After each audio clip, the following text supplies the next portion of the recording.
नमस्कार दोस्तों, आप सभी लोगों का अपने इस चैनल में स्वागत करते हैं। दोस्तों, हम लोग एनसीईआरटी पैटर्न का केमिस्ट्री के बारे में हम लोग पढ़ रहे हैं और हम लोग का क्लास 12 का केमिस्ट्री है और हम लोग चैप्टर नंबर 2 को पढ़ रहे हैं और चैप्टर का नाम है सॉल्यूशन। तो हम लोग जो है आज पढ़ने वाले हैं वाष्प दाब के बारे में। तो आइए शुरू करते हैं वीडियो को।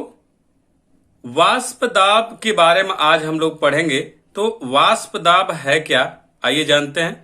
वेपर प्रेशर यानी वाष्प दाब यानी द्रव का वाष्प दाब के बारे में आज हम लोग पढ़ेंगे। तो वेपर प्रेशर क्या होता है इसके बारे में जानते हैं। देखिए, आपका यहाँ पे परिभाषा लिखा हुआ है, कह रहा है कि किसी ताप पर द्रव तथा उसकी वाष्प के मध्य साम्य की अवस्था में वाष्प का दाब जो है द्रव का वाष्प दाब कहलाता है। यानी कि इसके कहने का मतलब यह है कि जो आपका कोई भी आपका टेम्परेचर है, उस टेम्परेचर पे द्रव तथा उसकी वाष्प के बीच जो आपका साम्यावस्था की जो अवस्था होगी और उसमें जो आपके वाष्प का जो दाब होगा, जो प्रेशर होगा, वही आपका द्रव का वाष्प दाब कहलाएगा। यानी कि जो द्रव है उस द्रव को यदि हम गर्म करते हैं तो पहले तो आपका द्रव अवस्था में रहेगा, फिर उसके बाद क्या होगा, वो वाष्प में कन्वर्ट होने लगेगा। तो द्रव और वाष्प के बीच जो आपका साम्यावस्था की जो अवस्था होगी, यानी दोनों का मान जब बराबर होगा, उस कंडीशन में आपका जो वाष्प का दाब होगा उसी को आप क्या बोलेंगे, द्रव का वाष्प दाब कहेंगे। यानी कि द्रव अवस्था से लेकर वाष्प अवस्था के बीच जो है, यानी दोनों के मान का जो बराबर वाला हिस्सा होगा, उस बराबर वाले हिस्से में जो वाष्प जो है उसका जो भी दाब आपका होगा वही आपका क्या होगा, द्रव का वाष्प दाब कहलाएगा। ये आपका वाष्प दाब हो गया। तो ये हम लोग किसके वाष्प दाब का, द्रव का वाष्प दाब हम पढ़ रहे हैं यहाँ पे। अब उसके बाद आपका अगला हेडिंग है आपका वाष्प दाब अवनमन, यानी कि लोअरिंग ऑफ वेपर प्रेशर। यानी कि ये आपका अवनमन का मतलब क्या होता है, अवनमन का मतलब होता है नीचे की तरफ, यानी कि कम। तो यहां पे देखिए आपका परिभाषा यहां से निकलेगा। अब हम लोग का यहां से परिभाषा है वाष्प दाब अवनमन का। वाष्प दाब क्या है वो आप जान चुके हैं कि किसी भी ताप पे द्रव तथा उसकी वाष्प के बीच जो साम्य की अवस्था होगी, उस अवस्था में जो वाष्प का दाब होगा वही आपका द्रव का वाष्प दाब कहलाएगा। ये आपका हो गया वाष्प दाब। अब हम लोग पढ़ेंगे वाष्प दाब अवनमन क्या है इसके बारे में।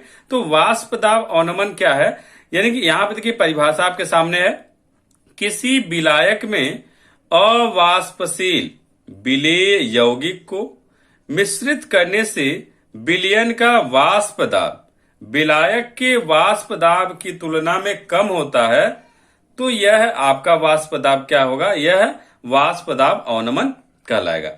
यानी कि आपका जो विलायक है उस विलायक में अवाष्पशील यानी जो वाष्पित नहीं होने वाले जो विलेय हैं उनके यौगिक को यदि आप मिलाते हैं तो मिलाने से जो विलयन का वाष्प दाब होगा, जो यानी कि विलायक में यदि विलेय मिला देते हैं तो आपका विलयन बनता है। तो जो विलयन का वाष्प दाब होगा वह विलायक के वाष्प दाब से क्या होगा, कम होगा, और यही आपका क्या होगा, वाष्प दाब अवनमन कहलाएगा।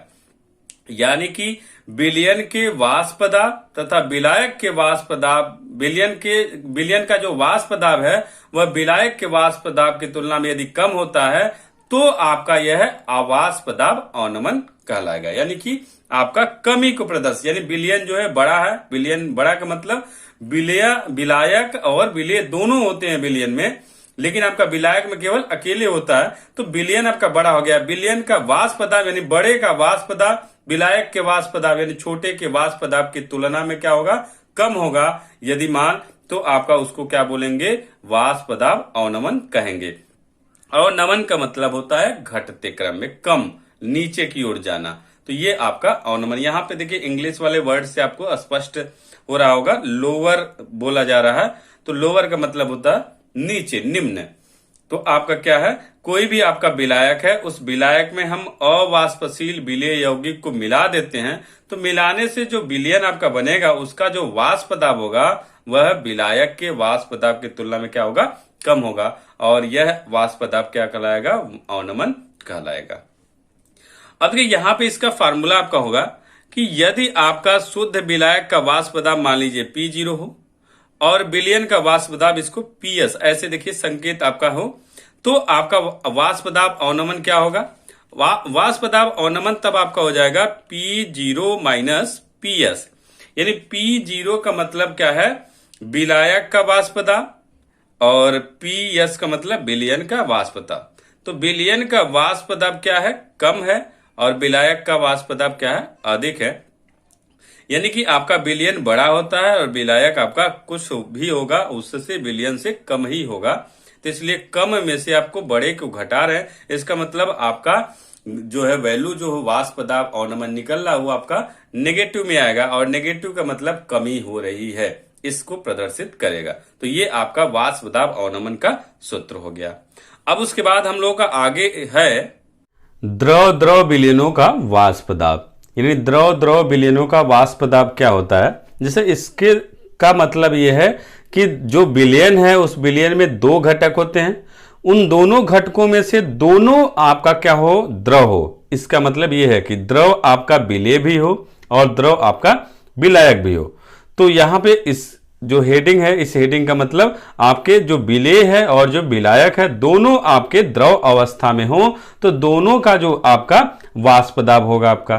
तो यहां पे आपका देखिए लिखा गया है, कहा गया है यदि किसी एक पात्र में दो वाष्पशील द्रवों का विलयन, यानी कि कोई आपका बर्तन है, उस बर्तन में दो आपके वाष्पशील द्रव लिए गए हैं, उसका आपका एक विलयन है, और उसमें आपका जो है जो द्रव के अवस्था में आपका विलयन है वह आपका क्या है, द्रव जो है विलेय भी है और द्रव आपका विलायक भी है। ये आपका देखिए यहाँ पे लिखा भी है कि द्रव विलेय प्लस द्रव विलायक, यानी जो आपका विलयन है उस विलयन में विलेय और विलायक जो है दोनों आपके द्रव अवस्था में ही रहेंगे, ऐसा ये लिया जाता है।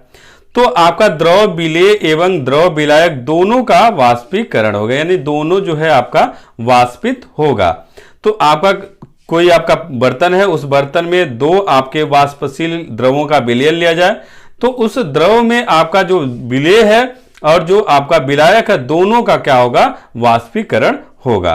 तो जब दोनों का वाष्पीकरण होगा तो अतः आपका विलयन में क्या होगा, वाष्प दाब, अतः विलयन के वाष्प दाब में विलेय एवं विलायक दोनों के वाष्प दाब का योगदान, कि आपका यहाँ पे जो विलयन का वाष्प दाब है वह वाष्प दाब जो है विलेय और विलायक दोनों के वाष्प दाब के बराबर होगा। यानी कि आपका विलयन बराबर आपका होता है विलेय प्लस विलायक, तो वही आपका विलयन का वाष्प दाब बराबर आपका क्या होगा, विलेय का वाष्प दाब प्लस आपका विलायक का वाष्प दाब, यानी विलेय और विलायक दोनों मिलके ही आपके क्या होंगे, विलयन के वाष्प दाब के बराबर हो गए। अब इसको हम लोग एक मान के समझते हैं।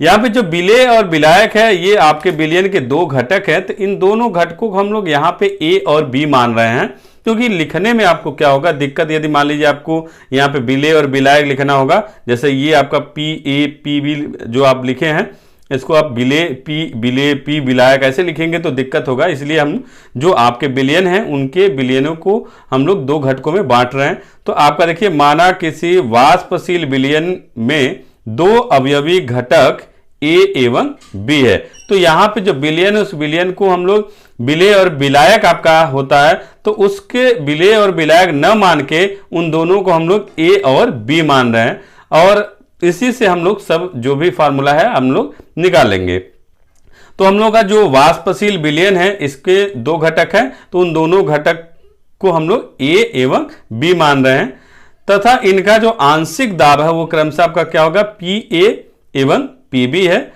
तो विलयन का कुल वाष्प दाब जो होगा वह पी ए और पी बी दोनों के योग के बराबर होगा। तो यहां से आपका फार्मूला होगा पी बराबर P A plus P B, यानी जो विलयन का वाष्प दाब है वह आपका विलेय के वाष्प दाब प्लस विलायक के वाष्प दाब दोनों के योग के बराबर होगा। तो वही चीज आपका यदि विलेय जो आपका विलयन है उन विलयन के जो घटक हैं उन घटकों का वाष्प दाब पी ए और पी बी है, तो पी ए और पी बी का योग जो है वही पी के बराबर होगा। तो पी बराबर आपका P A plus P B.